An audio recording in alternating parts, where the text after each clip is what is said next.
Feel him really welcome and feel him really supported, and we're just gonna do it by giving a good round of applause. So let's welcome to brightest.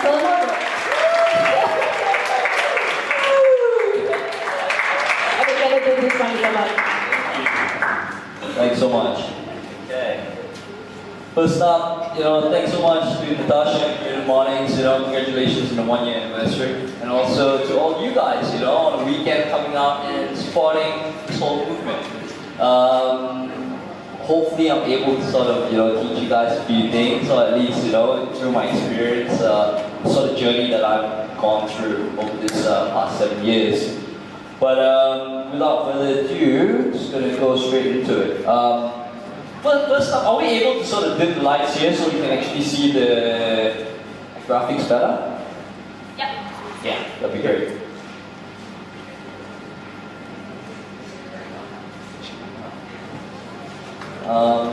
Maybe one more? Yeah, maybe the center one, huh? Yeah, you keep side, maybe the center one. Hey, there we go. Is that better? Excellent. Okay, you guys can still see me, right? Okay, all good. Okay, before I get into it, I just want to give you a little bit of background of who I am. My name is Hugh. To be honest, actually we ran a fashion label called Pestle and Mortar Clothing. We started it in 2010, but to be honest, I don't have any background in fashion whatsoever. I actually did architecture, and that's my base. But somehow, some way, I got the opportunity to move into this, and I'm just going to tell you guys a story, how I got to it. Okay, good at point this here. Okay, a little bit of housekeeping as well. You can use the hashtags for you guys to take photos. So CreativeMornings KL, KL's Creative, and Pestle Mortar Clothing for us. Okay, how many of you guys have heard of Pestle Mortar Clothing? Can I get a show of hands? Okay, not too bad. Okay, for those who don't know what Pestle Mortar is, I actually put together a 30-second clip. Can we just play this video?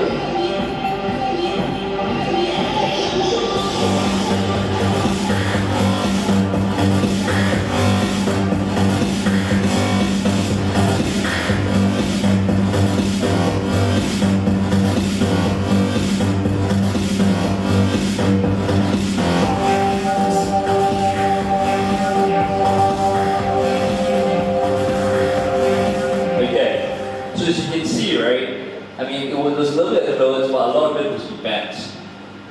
The way that I like to look at it is that even though, we are a clothing line, and even though, yes, we do sell apparel, but a lot of times we actually sell a lifestyle. That's the way that I like to look at it. So when you sort of talk about like a lifestyle, right, it's full 360-degree experience, from the clothing, to the music, to the people, to the communities that we build. Sorry. Okay, so a lot of people sort of ask us, why did we actually start Pestle and Mortar? One of the things, first of all, is that growing up in Malaysia, I still remember back in high school, I had a group of friends that I grew up with, and one of my best friends, we always looked up to this band called Blink 182. Travis Barker was the drummer, and he actually runs his own clothing label. And we used to look up to him like, wow, this guy's so cool, he plays music, he has his own clothing label, and we're really into streetwear and really into different subcultures that revolve around sort of street lifestyle. So we're into things like graffiti, we're into things like skateboarding, and we're like, hey, why don't we, build, we really like streetwear. So this is a group of us. That's Arnold over there, who's one of my co-founders, and there was another guy, Arthur, and then down the track and our two guys came forward. Another thing that what we really enjoyed was that we enjoyed communities, and a lot of times we used to go out, and it's always the same group of people that, that we hang out with, and what we liked about it is that, it came very natural, like, when you go to a bar and it's always like the same faces that you see, or even if you come to Creative Mornings, and it's always like the same people at the same point in time, you get to meet new people. And that's what I wanted to create, like communities. Another part as well was that I wanted to make cool clothing. Back in 2010, a lot of the streetwear that we wanted to purchase was not available in Malaysia. You know, we had to sort of source it whenever we're sort of traveling overseas or at the same point in time, you know, buy it online. But a lot of times, like, you know, there were a lot of limitations when it came to, you know, post-laju. We're not too sure whenever you ordered stuff, you know, things were actually going to arrive safely. So we kind of thought to ourselves, hey, you know what, why don't we actually make, you know, clothing that represented who we are? The next question was how.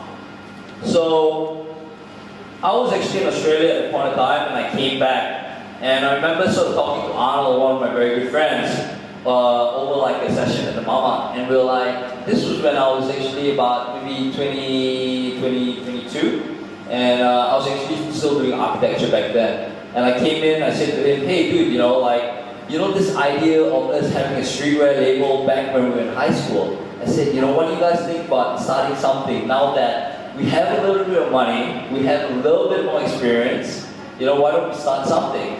And he was like, hey, you know, funny that you told me that, because my younger brother Arthur, you know, we wanted to start something at the same point in time.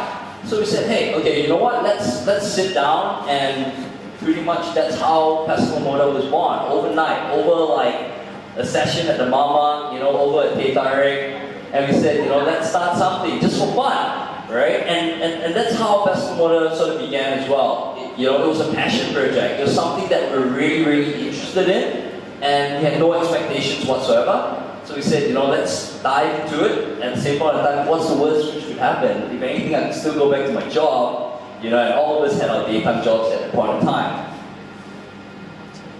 I guess a lot of people say, you know, why is the brand called Pastel Moda Clothing? So we actually have a reason why. It's not Pastel Moda, thankfully. First up, you know, all three of us started the label itself with three Asian boys. And Pastel Moda, which is this thing that you can see over here, is a tool that you can find almost in every Asian household. Second of all of us come from very, very different backgrounds. Myself, architecture, Arnold did mass comm, and Arthur, my other partner, does photography. And all three of us, we grew up in different environments, you know. Arnold was in America doing his high school, and myself in Australia, and for Arthur, he was in the UK. So all three of us are like ingredients, sort of smashed up into one, where all our ideas come together, and what we create is apparel. So that is why it's called Pastel Moda Clothing. So one of the first, or the biggest questions that we asked ourselves was, okay, you want to start this clothing label, right? What's going to set us apart from the millions of clothing labels out there?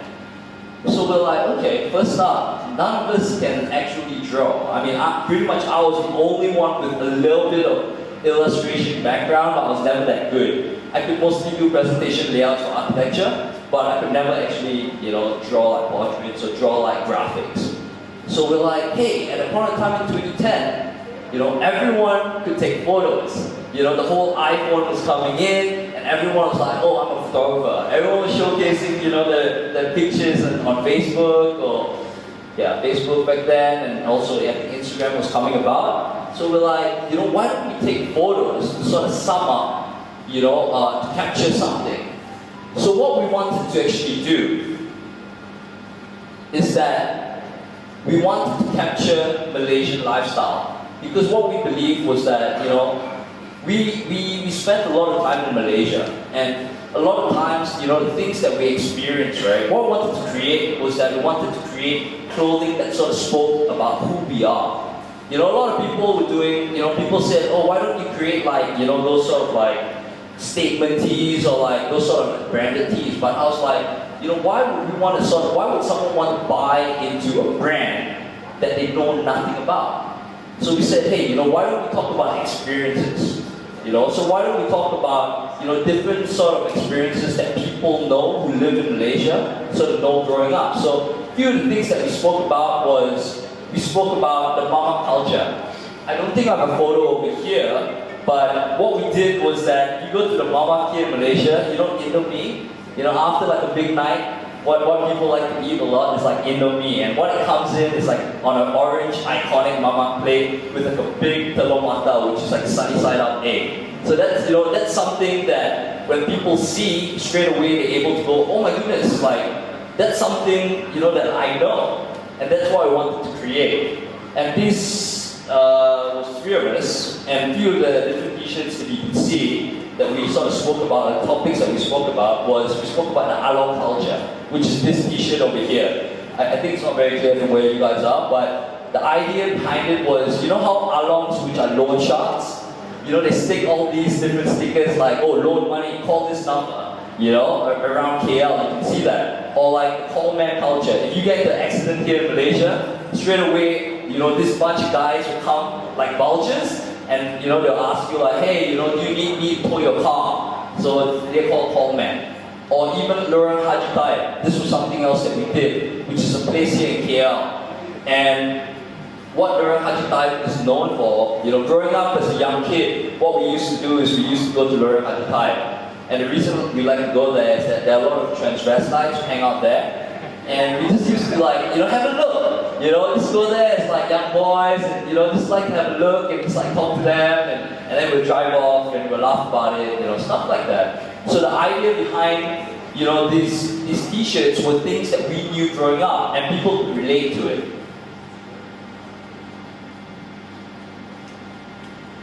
So what I want to do is that I want to sort of take you through a few of our iconic designs and the sort of transformation of how we've grown as a brand. So as you can sort of see before, back then we used to do these big photo tees. But as we moved along, we sort of refined the brand or the graphics and the sort of apparel that we did. And you'll be able to see through these photos that I show you guys.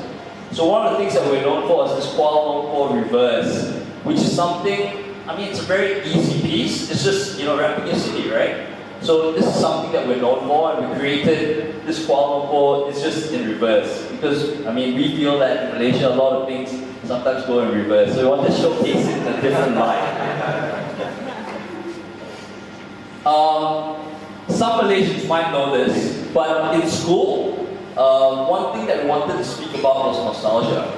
And in school, normally what happens in primary school is that you are allocated into your sports houses. So you got your green house, you got your blue house, something like that.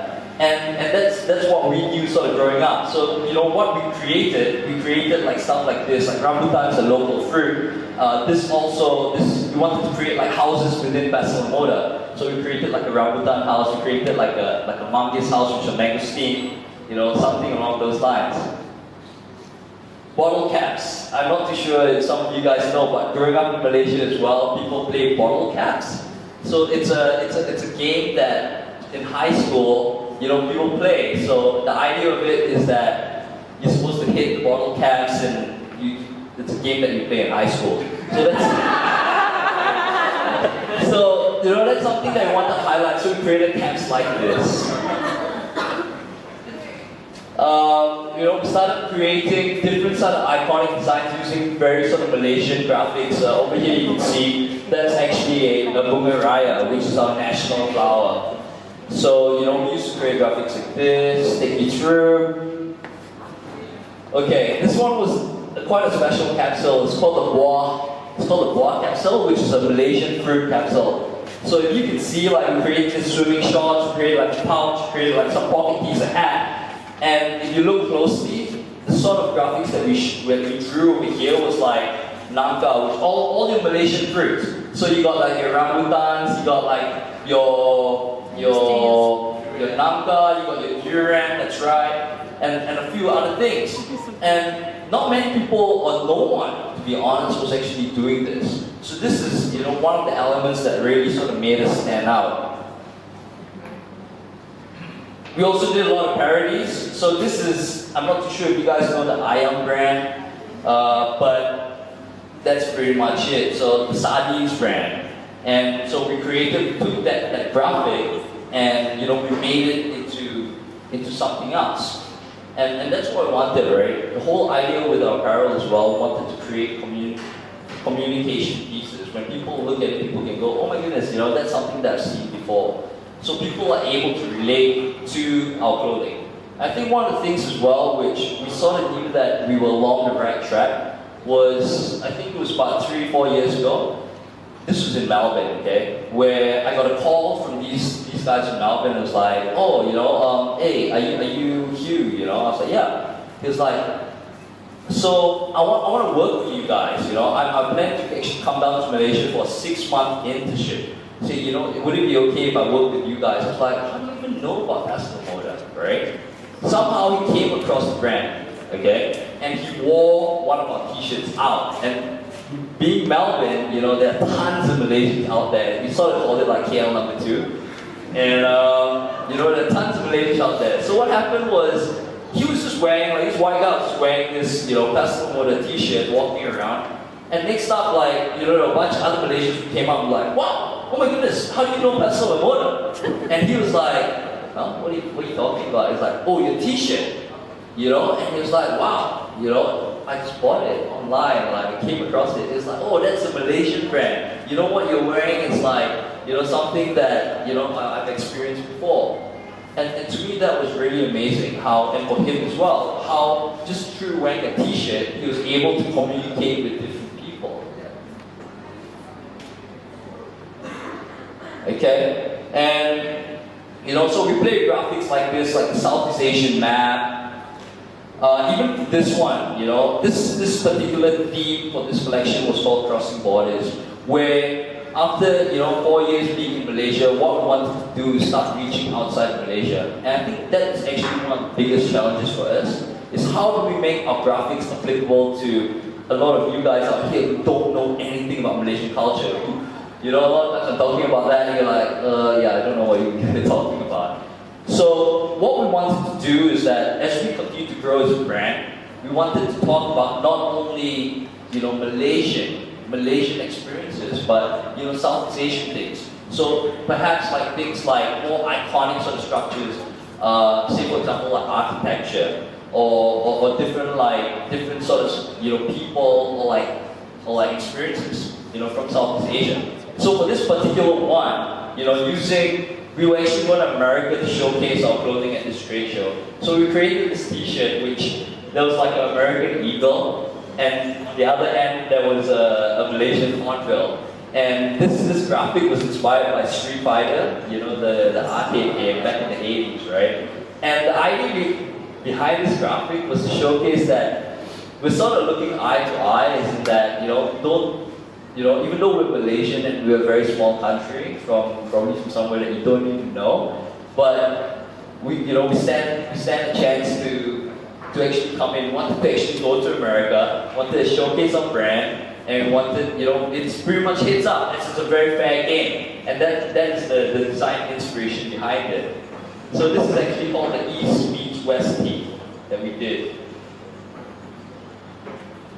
And as a brand, continued growing, I think even our style as well. So you can see from this jacket, right? It's like a camo sort of print, but the idea behind it for this particular collection was that we wanted to talk about how, the world itself. So we started moving or like pivoting in terms of our design and inspiration as well, but we still wanted to keep brand DNA in Southeast Asia. So one of the things that we talked about through this design of this collection was that we wanted to talk about the 5 things that the good or, let me think about this first, sometime back, sorry? Yeah, the downfall of mankind. So the 5 pillars of like deforestation. We wanted to speak about animal harvesting, something that people can relate to. So this particular design that you can see over here was talking about deforestation. Like this map was inspired by, if you actually look at a logging map, the way that it showed, it's like following like a logging map. But what we did, right, is we actually deconstructed Southeast Asia, the map itself, to create this camel print. So if you see this is actually part of Malaysia coming down. And as part of like Kalimantan over here, but the way that we showcased it was through a logging map. So a lot of times it's like, well, moving one step further, because I think our taste changed a lot as we continue to grow older as well. We want things a little more subtle, we want things like a lot cleaner, maybe not so much of big graphics. So, we're always looking at how can we sort of evolve this brand. And this is one of the newer pieces that we did, and also in terms of the sort of style that we're moving towards. And for this is one of the latest ones as well. That's actually Pop Pop. I'm not too sure if you guys like during Chinese New Year or like festive season, you know, you got those like little gunpowder things that you throw on the floor and make sound. So that's actually Pop Pop Girl. So we sort of deconstructed her and sort of put her onto a cap. You know? So it's sort of subtle, but if you know, you know. It's one of those kind of things. A big part of the brand, like I said, being a lifestyle brand, we're all about communities, and we're always about, you know, how do we bring people together, you know, using our clothes. So, oh sorry, can I just play this video? Yeah. So this is just like one of the events that we did recently. Yeah, there.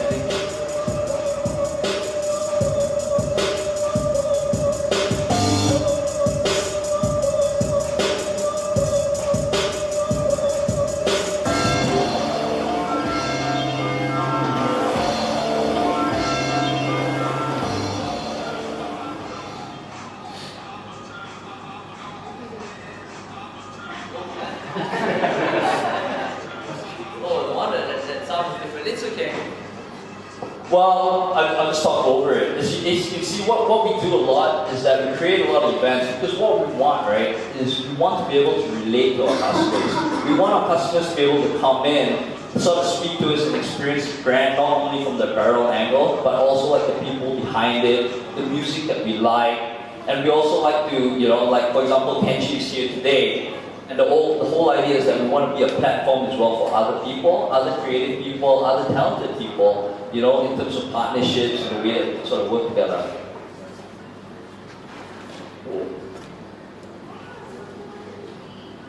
So, talking about communities as well, we've worked with a lot of different companies. For example, this one was with like Future Music. So we're doing like their clothing for the big music festival that we did. Few things is taking you through. We're very passionate cyclists. So what happened was that we used to, well we still do, but we organize rides. And we just get people just to come together, like different things, whatever that we like doing, we just create it. So a lot of us, we cycle, and we're like, hey, you know, why don't we just create like, just an event that we can bring people together to just cycle with us. And you know, whether we talk about the brand at the same point in time, you know, through all these different platforms, we want to know, you know, what you think about the brand, the good and the bad, so that you know we are able to sort of improve. So we do stuff like this.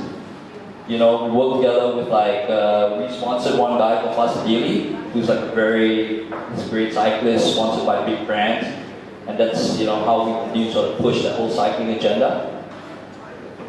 Work with like different DJs, like the Lapsap group, and you know, we come in, we help them on the apparel angle in terms of like the different parties. I think one of the big things what we do as well on a yearly basis is we actually have this thing called Smashing Weekends. So Smashing Weekends started when we first started, 2010. So our first one, what we did was that we invited our friends and our friends' friends just to come together for a little barbecue. And like what I said is we wanted to get feedback from them, you know, the good and the bad brand. We wanted them to be able to see that, hey, you know, a lot of people when they look at a t-shirt, they're like, oh wow, you know, that's 90 bucks. You probably spent 5 minutes on the design. But believe it or not, the amount of effort behind it, the amount of people as well, you know, there's actually a lot of thought process, and you know, we wanted to show people that back part of it. And so what we did is we created this event. We started off with 20 people. And as the brand grew, we were very lucky we had this bungalow.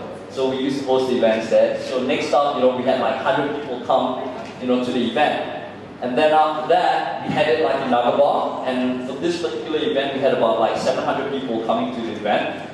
And that was amazing. And this was like last year, where we had like close to like 900 people come to the event. This was held at Avenue K. So every year, you know, we're trying to outdo ourselves, and you know, we get different local artists in. It's like small little landscapes, and it's like an evening event where we just get people to come in and hang out and drink and party and enjoy the brand. So, but it never always, you know, started, you know, that way. You know, being a brand, we had to take part a lot in a lot of bazaars. You know, there were a lot of different activation points that we took part in. You did a lot of like activation, like cycling events at like youth shows or like youth conferences, Halloween. So even sort of trick or treating outside our store in Bangsa and getting different people to join in. So there's that aspect to it as well. And community projects. So a lot of times for our brand, even though we're designers, but we do open up a lot of sort of activation to our customers itself. So for this particular one, it was during Malaysia Day. So the theme of it was what Malaysia means to you. And the idea of it was like a photography competition where we got people to submit, their photos of Malaysia. And the winning submission was able to work on a small mini collection together with us. So there's this guy called Zach, and he sort of... Okay, I don't know what... Oh, the thing's gone dead. So the idea of it was, this guy who won it, his name was Zach. He actually worked with us for over a month on this collection, and we actually came up with his own clothing collection using his photographs. And we put it together, and we sold it through our stores. And of course, he got a cut, out of his work. This is his work as well. And that's how we sort of get the community sort of engaged with the brand, and also build the brand together with us. Okay, Danny, a lot of our people that help us out in Festival Moda, they start off as customers. Okay, Danny he's from advertising, and he's been with us now for 4 years. But before this, he was actually working for Leo Burnett, right? Leo Burnett for a couple of years. But how I met Danny was that when we first started the brand, right, there used to be this guy who used to come to our bazaars all the time to support us and buy our stuff. He'll probably tell you why, maybe it would be good for him to sort of tell you guys why he resonated the brand and why he bought Festival Moda. I was like really intrigued. But pretty much what happened was that, he joined us 4 years ago. And it's been a great journey, so I'll let him sort of take over from here. But and he handles our brand and marketing as well. So Danny. Hi guys, thank you so much for coming from, right? So when I first found out, actually, it was actually at a bungalow. Where I was like, why is this brand in a bungalow? It's so dodgy, right? It's like, why is that address in a house? Am I gonna get kidnapped or something's bad gonna happen? But I saw, how I knew what the brand was, I was in Penang. And I saw someone wearing this blue shirt that says Kuala Lumpur, like reverse Kuala Lumpur, and there was a shirt. And the other person that was having dinner with this guy was wearing a batik, like a local textile design that's done in Malaysia. Then I'm like, oh, that's pretty cool, what brand is this? And then it's custom water. And I'm like, oh, what's that? But that's the first thing I said. Then I found out more about it from that guy. Then I went online and Facebook, and at that time there wasn't a website that just started pending. So I found out from Facebook, and I called, and then the first person that picked up was Hugh, and I'm like, why does this guy have an Aussie accent? It's a Malaysian brand, and why is there an Aussie accent? That's okay, fine, got the address, and the first person I met was him, and then got to know him more as a friend, and going to events, bazaars, and got to believe in the brand. I think there's a lot more of what we can do to expand beyond Malaysia. And long story short, eventually I actually kind of resigned. Supposed to join another agency, but then let's just say that I'm here now. So so that's how we started. But I mean, get to know me more. Later on, I can talk about my story, but we're talking about Festival Moda. So since I joined, coming to 4 years from now, this is a ton of stuff that we've achieved. When I first joined, that's when Bangsar store came out. So that's the flagship store in Bangsar. It's in Glorify, right opposite McDonald's. So this was a super big achievement for us, where coming from an online store that sends parcels, delivering hand to hand, like driving to meet people by COD, right, to where we are now in our online e-commerce store, and we're still always developing that. So that's such a big thing for us, for people not just to experience the brand online, but offline as well, to be able to try, to get to know us more. Actually, we have one of our staff here as well, who's here. So he's one of our guys. We won't call him like a sales associate or whatever, but he relates the brand experience to our customers as well. So he's been such a supportive guy, really, really hardworking guy. So nobody steals him from our store, okay?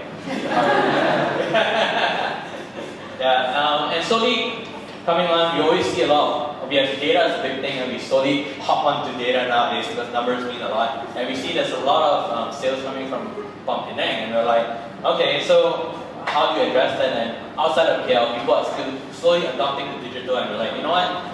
Why don't we just work with our partners? We have a coffee partner in Penang, and we decided to open the store together. And not just that, it's a pretty cool spot because it's a heritage spot where we can't do anything to the building, and we have to maintain the look and feel of the Georgetown store. So it's pretty cool.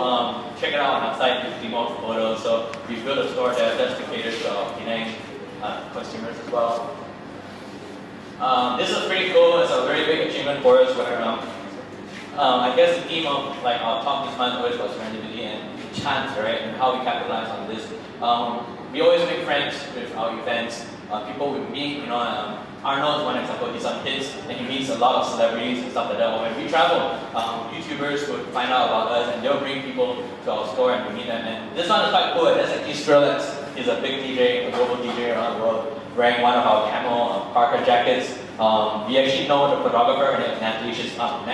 She's Malaysian, but she shoots like for the Grammys and stuff like that in LA. So one of their, I think it's their managers or one of the crew of Skrillex said, hey, that's cool, you know, like I love the jacket that she's wearing. It's like, oh, I know the guy from Custom Motor. So we managed to hook them up with one, and this was perseverance. I think when we sent it to him, we were like, oh, I don't think he's gonna wear it. He's such a big star. We are like a nobody kind of thing to him. But 4 months down the line, we got this photo in our email. It's like, hey, Skrillex is repping our shit. Yeah. Yeah, so that's pretty cool, you know, and we always see that, and not just Skrillex, Steve Aoki as well. This is one of our old, this original designs, the OG design of the Kampong t-shirt. We're talking about live outside of KL, like where we come from, right? So he actually repped it when he's on tour, and someone sent us this photo, and that's pretty cool because it's not us that spotted it, it's our customers that spotted it. So that says a lot about the branding and the hard work that we've put in to get people to notice this at parties and stuff like that. So that's pretty awesome. I'm not too sure who they are, but they're pretty big DJs. Sorry? Yeah, so they play in big clubs there, like Lock and Key kind of thing. So they rep us as well. This guy is pretty big too, Grayson Chance. He's like the guy who's aspiring to be like Justin Bieber kind of thing. So, but under Universal Music, so people from Universal Music as well started to notice the work that we do and say, hey, let's work on something. Grayson Chance is doing a big tour in Southeast Asia, and the funny thing was, he liked the brand so much. You know, like normally when you work with big brands or like artists, there's always limitations like, oh, you cannot touch him.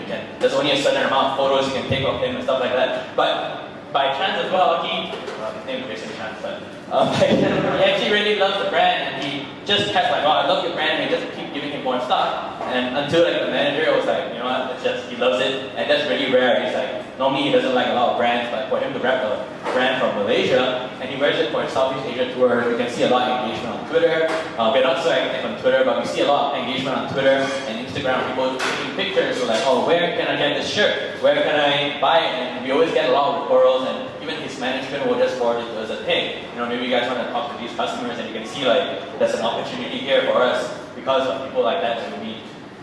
Okay, I'm going to just quickly go through. This is Minami, another like big Japanese star that we work with when we were doing work with Air Asia. Occasion, he's a really big rapper together with Keith. So it's people like that that we meet along the way that reps our stuff whenever they play concerts and stuff like that. This comes to the segment soon in a bit where I introduce the guy, Kenji. So Kenji is a longtime friend of the brand. He is very well known, like what Natasha said. Nearby here, there's a really big, there's a Nando's. There's a big mural over there. That's Kenji's work. It's like it's 3 floors, right? 3 floors of graffiti artwork that he has done on there. So you can see his artwork around. He works with brands like Nippon, Nando's, and stuff like that. So he's someone that we like to work with because it's not just about repping big stars. It's repping homegrown people. Like, it doesn't have to be your big stars. It can be like people who are passionate about their work, people who are hardworking. You know, like this is a platform that we want to work together with him and work hand in hand to how to portray and grow Malaysia as a creative hub. We're talking about Malaysia as a fashion city. We are not a fashion city, but how to portray beyond fashion to the storytelling of the work that we do. Yeah, so this is just some of the people that we have met. Ben Baller, he's like a famous jeweler. Eddie Huang, and even Far East Movement, and some of the brands that we've worked with, the hundreds, right? They're really big US brands. So based on this, like we had a chance to meet all these people because we started another company as well called Major Drop, which is a multi-brand store. So you can go to majordrop.com. So it's totally different business model because we realized growing up we love all these natural brands as well, but we never had a chance to bring it here because it's so expensive, shipping, tax, GST, all that kind of thing. So we know that there are brands that people like, and we want to be the tastemakers for that in KL. And we found ourselves in a market where people are usually selling sneakers. There's nothing wrong with that. Sneakers are cool, but how about for clothes? So we're doing the flip side of everything where we're going to cater and bring these big brands. And we have about 80 brands now, I think, under us, where customers are able to buy these big brands from America, Europe, and stuff like that. And that helped build relationships for us as well, where we learn from some of these big brands that we carry, and and we show them, hey, this is what we're doing in Malaysia, what do you think? And they'll give us their feedback, which is great and it's such a humbling experience for us to hear that from them when they say it's good, what's not good. So it's really cool to get honest feedback as well. This is one of our trips last year to Agenda. So this was the trip that Hugh talked about, where we got a chance to showcase in one of the biggest streetwear conventions, where a lot of the American brands grew up from and got famous from. So we got a chance to do it. You can be honest with you, it's a hit and miss as well, because it's very difficult starting from ground zero again to go into a new market. But we're slowly trying to get there despite the challenges, and we are always persevering. That's one of the qualities that we look for when we hire people as well. You have to believe in the brand and what we do, be it the design aspects or the things that we believe in and the lifestyle that we're trying to carry beyond Malaysia. So that's the next step for us. How do we not just grow locally, domestically, but internationally as well? That's our booth. So we're always, like you can see, we're always showcasing our clothes that we do, whether it's the Lucky Cat, or we also have stuff about the Twin Towers kind of thing. The Malaysian KLCC Tower. Stuff like that, we always explain that through the designs that we do at our booths and conventions. Just to skim through, this is also by someone else. He really liked our design, so we worked together with a Lego enthusiast. His name is Ali. So during Chinese New Year, he kind of recreated our Bangsa store and by using Lego, stuff like that. Yeah. So this is more of a community project again. People who loves our clothes, we try to share it, wrap it wherever we travel. So we do have PNC travel, rapid PNC, and people will share, their experience. That's me traveling in Tokyo. Someone from Mark's office, for Halloween, he decided to be a custom water paper bag. That's pretty cool as well. So that's just one picture. So let's go back to Kenji on it and bring Kenji up to the stage with us. Just share a bit about who you are and how this relationship with Pastor Mora started for you. Yes. Hi guys, I'm Kenji Shai. So I'm a full-time graffiti artist, so I paint for living. It's very happy and honored to be here, to be sharing. So there's some sound, right? Alright.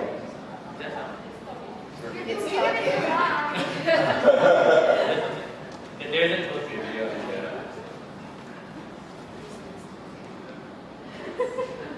Is it allowed? Okay, this project is back to 2 years ago, right?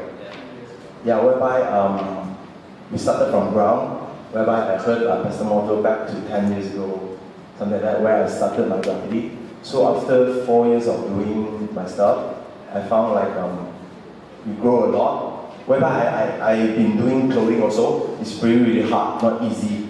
You need to from design to manufacture and then to put in a shop to sell. So it's not really easy. But I'm still very passionate in fashion. So after doing my stuff for a few years, so I think that people who love to buy my artwork can go through this project, whereby I can come up with some creation of t-shirts and stuff. But what I learned the most is that when I first come to talk to them, I have the idea that we can collaborate, and then say, it's cool, let's do it. And then I spend a lot of time discussing with them to know the trend of what is happening now, what's the best design, or what's the design that can will be liked by the people who buy custom model. So I learned through that. Then from all the placement and also the design, I try to place my own thing into it and try to work it out together.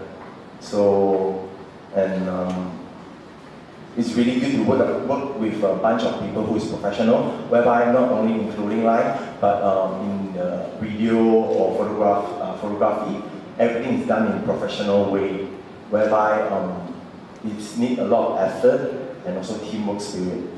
Yeah, I think that's it. You have picture show, right? Because I don't know what happening. Yeah, back to you. Just talk about like exactly, like go to the next slide. Yeah. So maybe you can just give a little bit of about what we did with this collaboration. Yeah. So in terms of graphic, right, this is my iconic dog, whereby I'm painting on the street. So it's to bring joy to the people. Whereby in my pieces always like joy and happiness, whereby like sharing positive vibes, also like very near to what they're doing.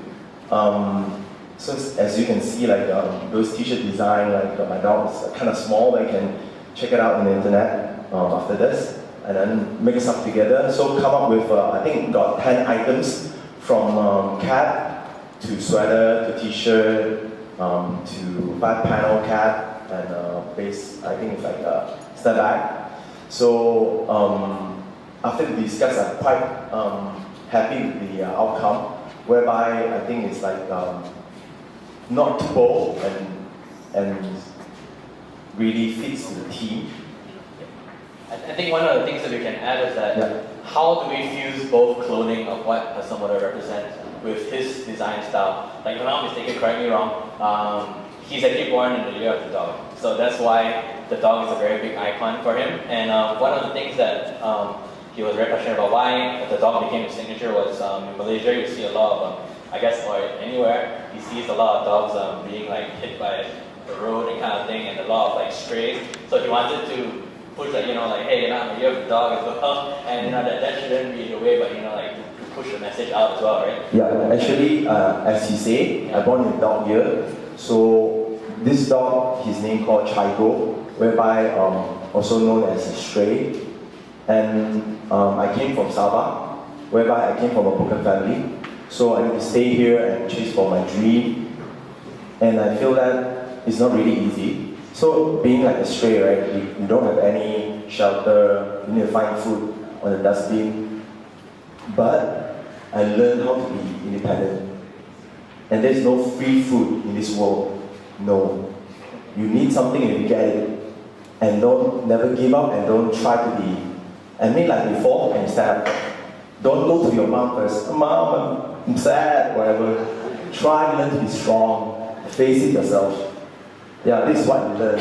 So, stray, right? If they are sick, they will look for some meditation or herbs. They will eat it grass, and then they will warm it, and they will recover.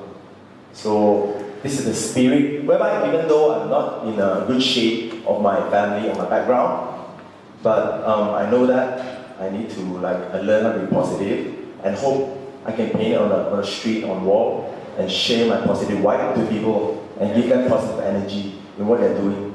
So for me, right, for what they're doing is really hard. But ask yourself, in this world, everything you do is hard. You think selling insurance is easy? Selling DVDs?